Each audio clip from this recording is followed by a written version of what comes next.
বিধানসভায় বঙ্গভঙ্গ বিরোধী প্রস্তাবে নজিরবিহীন ঐক্যের ছবি ধরা পড়ল।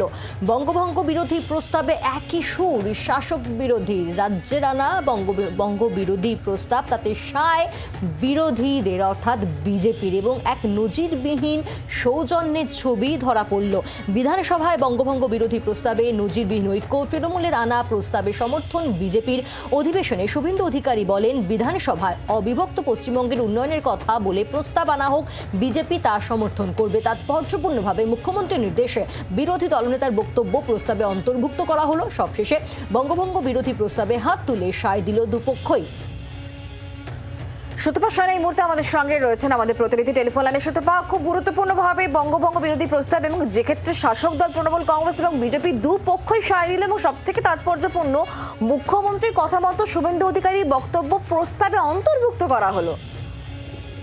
একদমই তাই, নিঃসন্দেহে বলা যেতে পারে নজিরবিহীন। তার কারণ হচ্ছে যে গত কয়েক বছরের যে বিধানসভার চিত্র আমরা দেখে এসেছি, যেখানে বিভিন্ন বিষয় নিয়ে উভয় পক্ষের মধ্যে, মূলত সরকার পক্ষ এবং বিজেপির মধ্যে যে বাদানুবাদ আমরা দেখেছি, সেই চিত্র আজকে ছিল না।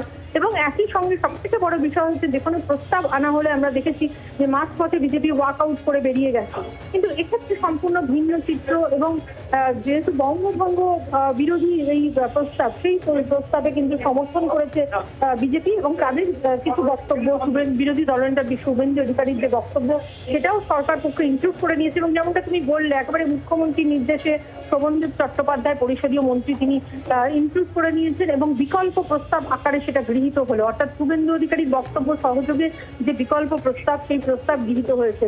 সেক্ষেত্রে কিন্তু একটা বিষয় খুব গুরুত্বপূর্ণভাবেই বলা যায়, যে বঙ্গভঙ্গ বিরোধী এই যে প্রস্তাব এনেছিল সরকার পক্ষ, তার মূল কারণই ছিল সাম্প্রতিককালে বিজেপির বিভিন্ন সাংসদ বা বিধায়কদের বক্তব্য।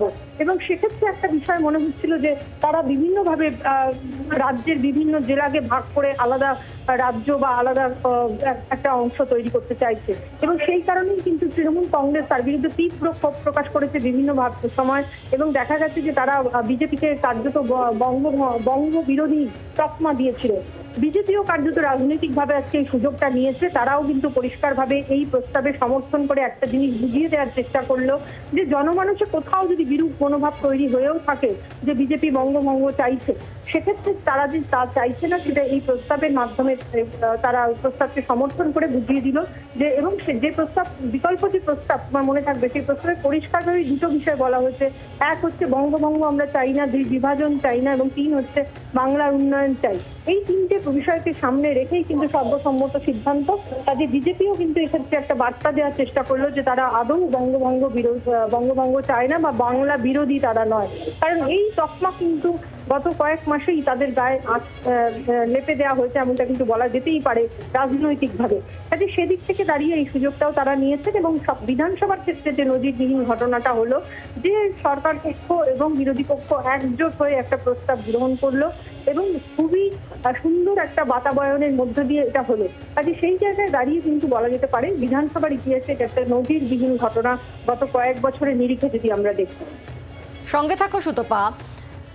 বঙ্গভঙ্গ নিয়ে শুভেন্দু অধিকারী বিধানসভায় এই প্রস্তাব, তার যে প্রস্তাব, অখণ্ড পশ্চিমবঙ্গের প্রস্তাব, তাতে তার বক্তব্য ঢোকানোর যে বার্তা দেন মুখ্যমন্ত্রী মমতা বন্দ্যোপাধ্যায়, এবং সেই অনুযায়ী সেই প্রস্তাব গৃহীত হলো।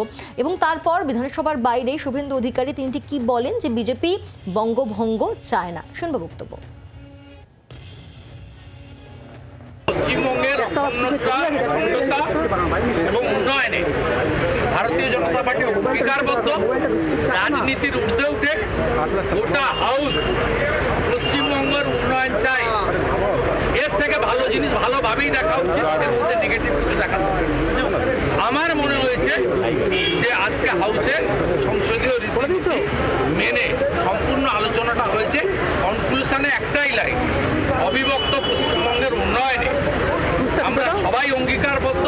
ভারতীয় জনতা পার্টি সর্বাগ্রে অঙ্গীকারবদ্ধ, কারণ ডক্টর শ্যামাপ্রসাদ মুখার্জি এবং PR ঠাকুর তারা আমাদের পশ্চিমবঙ্গ দিয়ে গেছে।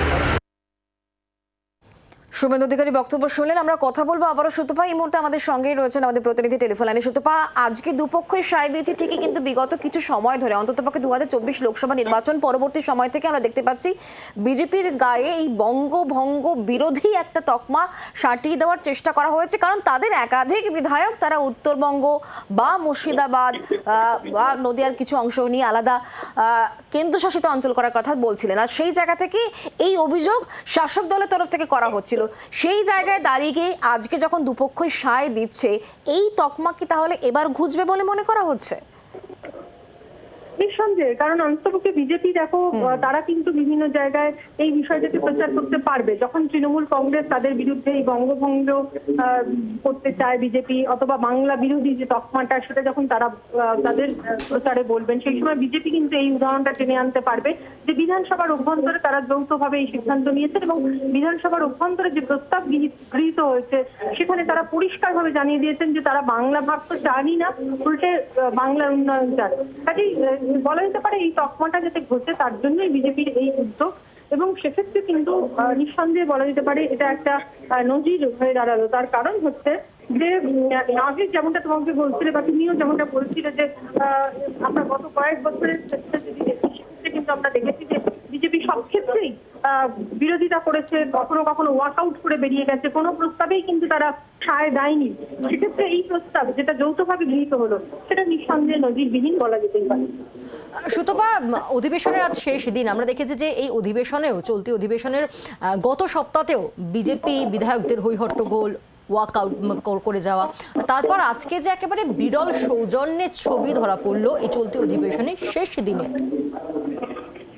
নিঃসন্দেহে যে সৌজন্য আজকে দেখা গেছে, সাধারণভাবে যেটা বিরোধী রাজনৈতিক দলগুলো বলে যে এই সৌজন্যটাই বিধানসভার অভ্যন্তরে থাকা উচিত, কিন্তু সেটা দেখা যায় না। অন্ততপক্ষে গত কয়েক বছরে দেখা যায়নি। সব ক্ষেত্রেই দেখা গেছে যে যখনই শাসক দল তাদের কেউ কোনো মন্ত্রী বলতে উঠেছেন, তখনই বিরোধীদের তরফ থেকে প্রবল হট্টগোল করা হয়েছে বা ওয়াকআউট করে কখনো কখনো বেরিয়ে যাওয়া হয়েছে, বা বিরোধীরাও যখন কিছু বক্তব্য রাখতে গেছেন শাসক দলের টেবিল থেকে দেখা গেছে যে বিভিন্ন কটূক্তি উড়ে এসছে। আজকে কিন্তু সেই চিত্রটা ছিল না। কখনো কখনো কেউ কেউ যখন কোনো মন্তব্য করতেও বা উঠেছেন সরকার পক্ষের তরফে, তখন কিন্তু দেখা গেছে যে স্বয়ং মুখ্যমন্ত্রী অথবা ফিরহাদ হাকিম কিংবা অরূপ বিশ্বাসরা উঠে দাঁড়িয়ে বাধা দিয়েছেন যে কোনো মন্তব্য যাতে না করেন শাসক পক্ষের বিধায়করা। উল্টো দিকে একই চিত্র দেখা গেছে যে যখন বিজেপির বিধায়কদের তরফ থেকে কেউ কিছু বলার চেষ্টা করেছেন, তখনও কিন্তু শুভেন্দু অধিকারী বা অন্যান্য তারা কিন্তু বারণ করেছেন। কাজেই এই সৌজন্যের চিত্রটা একটা আগাগোড়াই আজকে ছিল, এবং সেই ক্ষেত্রেই কিন্তু বলা হচ্ছে যে বিধানসভার ইতিহাসে এটা একটা নজির। কারণ যবে থেকে বিধানসভাতে বিজেপি একটা বড় সাপোর্ট নিয়ে এসেছে, তবে থেকেই কিন্তু দেখা গেছে যে তারা প্রবলভাবে হট্টগোল বিরোধিতা সবসময় তারা করেছে। কাজে আজকের দিনটা সেই জায়গা থেকে বলা যেতে পারে একটা নজিরবিহীন। সুতপা, অনেক ধন্যবাদ আমাদের সঙ্গে টেলিফোন লাইনে থাকার জন্য। কংগ্রেসের তরফ থেকে সৌম্য আইচ রয় এই মুহূর্তে আমাদের সঙ্গে রয়েছেন টেলিফোন লাইনে। সৌম্যদা, আজকে বিধানসভায় একটা নজিরবিহীন ঘটনা, যেখানে শাসক দলের তরফ থেকে বঙ্গভঙ্গ বিরোধী প্রস্তাব আনা হয় এবং সেই প্রস্তাবের সায় বিজেপির তরফ থেকে। কিভাবে দেখছেন পুরো বিষয়টি? দেখুন, বিজেপি খেলায় পড়লে বেড়াল গাছে ওঠে, এটা আমরা জানি, বাংলা একটা কথা আছে। সারা বাংলার সমস্ত রাজনৈতিক দল, সাধারণ মানুষ এই বঙ্গভঙ্গের বিরুদ্ধে। আমরা কোনো অবস্থাতেই বাংলা ভাগ হোক এটা আমরা চাই না, কিন্তু বিজেপির নেতারা কখনো ইউনিয়ন টেরিটরির নামে, কখনো বাংলা ভাগের নামে, কখনো আলাদা রাজ্যের নামে। আচ্ছা, অনন্ত মহারাজ কাদের সাংসদ বলুন তো? আজকে রাজু বিস্তারা কারা? এটা তো সব বিজেপির লোক। তারা তো বলছেন যে, কেউ বলছেন কোচবিহার, গ্রেটার কোচবিহার, কেউ বলছেন কোচবিহার আলাদা রাজ্য, পিএমও থেকে তাকে আশ্বাস দেওয়া হয়েছে। আবার শুভেন্দুবাবু এখানে সমর্থন করছেন। বিষয়টা কেমন ভুলে যাচ্ছে না? বাংলার মানুষকে বোকা বানানোর একটা সীমা আছে। তো এখন যা বিজেপি তাই তৃণমূল এখন ফেস সেভ করছেন আর কি। অনেক ধন্যবাদ সৌম্যদা আমাদের সঙ্গে টেলিফোন লাইনে থাকার জন্য। কংগ্রেসের তরফ থেকে সৌম্য আইচ রয় তিনি আমাদের সঙ্গে ছিলেন টেলিফোন লাইনে। আজকে বিধানসভায় যে নজিরবিহীন সৌজন্য দেখা গিয়েছে, একেবারে শেষ দিনই দুপক্ষ, অর্থাৎ একদিকে শাসক দল তৃণমূল কংগ্রেস, অন্যদিকে বিজেপি, বঙ্গভঙ্গ বিরোধী যে প্রস্তাব, সেই প্রস্তাবের শাসক বিরোধী উভয় পক্ষেরই সায় এবং অবিভক্ত বাংলার পক্ষেই সওয়াল করেছেন শুভেন্দু অধিকারী। বিধানসভায় বঙ্গভঙ্গ বিরোধী প্রস্তাবে নজিরবিহীন ঐক্য আজ বিধানসভায়। তৃণমূলের আনা প্রস্তাবে সমর্থন বিজেপির। অধিবেশনে শুভেন্দু অধিকারী বলেন, বিধানসভায় অবিভক্ত পশ্চিমবঙ্গের উন্নয়নের কথা বলে প্রস্তাব আনা হোক, বিজেপি তা সমর্থন করবে। আর তাৎপর্যপূর্ণভাবে মুখ্যমন্ত্রীর নির্দেশে বিরোধী দলনেতার বক্তব্য প্রস্তাবে অন্তর্ভুক্তও করা হলো। সবশেষে বঙ্গভঙ্গ বিরোধী প্রস্তাবে হাত তুলে সায় দিল দুপক্ষ। অর্থাৎ বঙ্গভঙ্গ বিরোধী প্রস্তাবে একই সুর দেখা গেল আজ বিধানসভায়। কথা বলবো, বিজেপি কাউন্সিলর সজল ঘোষ রয়েছেন আমাদের সঙ্গে। সজলবাবু, আজ বিধানসভায় বঙ্গভঙ্গ বিরোধী প্রস্তাবে যে একই সুর শাসক দল এবং বিজেপির। ম্যাডাম, আমি আপনাকে জিজ্ঞাসা করছি, আপনি নারী নির্যাতনের পক্ষে না বিপক্ষে? রাগ করবেন না, আমি একটা সহজ প্রশ্ন করেছি। আপনি আমায় বলুন, আপনি নারী নির্যাতনের পক্ষে না বিপক্ষে? খুব স্বাভাবিকভাবেই আপনি বলবেন বিপক্ষে। আমি যদি আপনাকে জিজ্ঞাসা করি আপনি গরু চুরির পক্ষে না বিপক্ষে, আপনি বলবেন বিপক্ষে। সেরকম আপনাকে যদি কেউ বলে আপনি বঙ্গভঙ্গের পক্ষে না বিপক্ষে, সবাই বলবে বিপক্ষে। সূর্য কোন দিকে ওঠে? সবাই বলবে পূর্ব দিকে। তাতে হিন্দু, মুসলিম, খ্রিস্টান, একে অপরের শত্রু এসব কিছু থাকবে না। আমরা কেউই বঙ্গভঙ্গের পক্ষে নয়।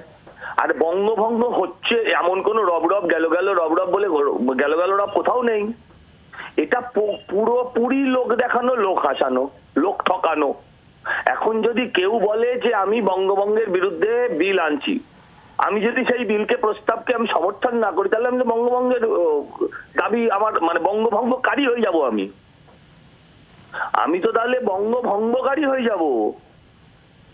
এটার উত্তর একটাই হয় যে আমরা বাঙালি, আমরা বঙ্গভঙ্গের বিরুদ্ধে। কেউ বঙ্গভঙ্গ দাবি করেনি, কোথাও বঙ্গভঙ্গ নিয়ে মিছিল হয়নি, স্লোগান হয়নি, শাউটিং হয়নি, পোস্টার মারিনি, কেউ দাবি করেনি। একজন নেতা, দুজন নেতা বলেছেন যে পশ্চিমবঙ্গের কয়েকটা জেলাকে নিয়ে একটা উপদ্রুত অঞ্চল ঘোষণা করতে, কেন্দ্রীয় মানে হস্তক্ষেপ চেয়েছে কয়েকটা অঞ্চলের ওপর, কেন্দ্রীয় শাসিত অঞ্চল বলেছেন। সেটা তো 355 এমনি হয়। কেউ বঙ্গভঙ্গ পুরো নাটক করছেন দিদিমণি। আর আমি যদি তাতে যদি আমি হাত না তুলি, তাহলে তো আমি বঙ্গভঙ্গের পক্ষে হয়ে যাব।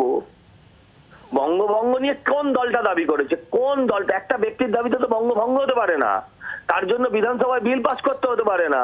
আমি প্রশ্ন করতে চাই, একটা দলের নাম বলুন যে দল বঙ্গভঙ্গ চেয়েছে। ধন্যবাদ। সজল ঘোষ ছিলেন বিজেপি কাউন্সিলর আমাদের সঙ্গে। বঙ্গভঙ্গ ইস্যুতে আজ বিধানসভায় নজিরবিহীন সৌজন্য, একই সুর শাসক বিরোধীর। শাসকের আনা বঙ্গভঙ্গ প্রস্তাবে একই সুর বিরোধী।